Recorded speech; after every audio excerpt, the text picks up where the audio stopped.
Okay, just a word of warning to anybody who's interested in watching The Nightmare. It's a documentary on Netflix and it's about sleep paralysis. I would just urge you to maybe not watch it just before you go to bed. Like maybe in the morning and then fill your day full of images of fluffy bunnies and unicorns. Because I gotta tell you, it scared the crap out of me. And I'm not easily scared, but I guess what really scared me was the fact that sleep paralysis is a real condition. It's a real thing. And it happens to hundreds and hundreds and thousands of people all around the world. And a lot of them have very, very similar experiences, which are incredibly difficult to explain. How can that many people have the same experience? Your body has been shut down, so you're in a state of paralysis, but your consciousness is still aware. And that's when the weird shit starts to happen. The shadow people seem to be a big part of it, and a lot of people do genuinely believe it's something to do with the spiritual world. I'm not sure, but it is really strange. And I watch most horror films these days and just think, whatever, it's just editing and bullshit and loud sound effects. But the part that really, really scared me and actually made it difficult for me to go to sleep, I'm a bit embarrassed to admit, was the guy who basically said that it only really started to happen to him once he had been made aware of it. So while you're watching a documentary that's making you aware of it, somebody is telling you that that is exactly when it happened to them. So consider this a little public safety announcement. Do not watch it before bedtime. Nighttime. Ow, I just banged my elbow.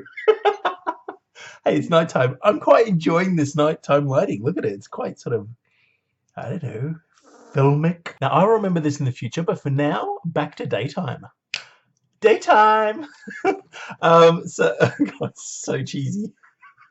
Okay, a short while ago, I did some animation for a pitch for a show called The Unbreakable Kimmy Schmidt on Netflix. Now, unfortunately, we at Too Tall Animation Studio didn't get the gig, and it's heartbreaking how close we were to getting it. And we were really close because I think the quality of the pitch was really good.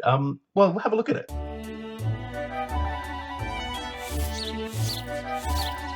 If we all pitch in together, we can make this bunker shine. And we'll get through this apocalypse, one crank at a time.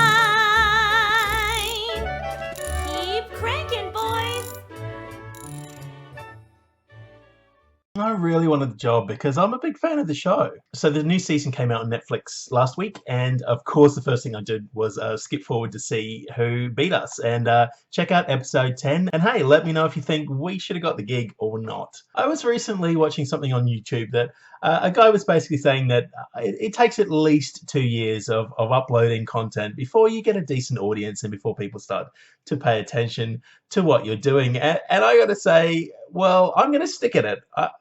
I'm not necessarily, well, no, I am doing this because I want to make a living out of it. Let's be honest, I would happily travel the world with a camera in my hand and just document my existence and get paid to do it. Of course, who wouldn't? That's ultimately the goal for me. But the last 3 videos I put up, which I think are actually starting to get good, got precisely 11 views between them. I mean, my earlier ones got more, and I think they were terrible. So if you're sitting there thinking, what an egotistical, narcissistic douche nozzle, what's he trying to achieve with these pointless videos that don't tell us anything? Well, fuck you. It's fun. Okay, I may be a little drunk. What of it? But it's an endless source of amusement that when I'm dead and buried and gone and I've returned to the universe, this is still going to exist. These videos that I'm making now are still going to exist. And that is fucking hilarious when you actually think about it. But if anyone ever looks me up, they're just going to see my online presence and think, huh? It's awesome. Like, come on, what's not to love about that? And besides, my mum thinks I'm hilarious, I'll have you know. In fact, if you're watching this with me right now, Mum, which you will be because I'm forcing you to watch it. Hi, I love you. Oh dear. Now I know you've all been waiting on tenterhooks to see what colour the dragon fruit flesh is. Well, we've picked them and...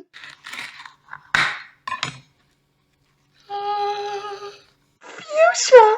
Well, okay, it's more of a reddish, purpley... Well, I'm calling it fuchsia, alright? Either way, it's not the boring old white.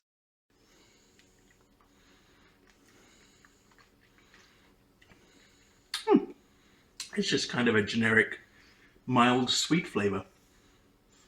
Oh, actually, no, there's a bit of a perfume afterwards. It's quite nice. What do you think? Doesn't taste of anything. What about that sort of rose watery aftertaste? Oh, it comes, Yeah. It comes afterwards. You eat it and 5 minutes later you taste it. Pretty much. What's that? Okay, so I found this hilarious website called pointerpointer.com, and you take your cursor out of the square and then you put it back in, and it finds a picture of people pointing in and points at where your cursor is. It's awesome. Hours of fun guaranteed. I love this so much.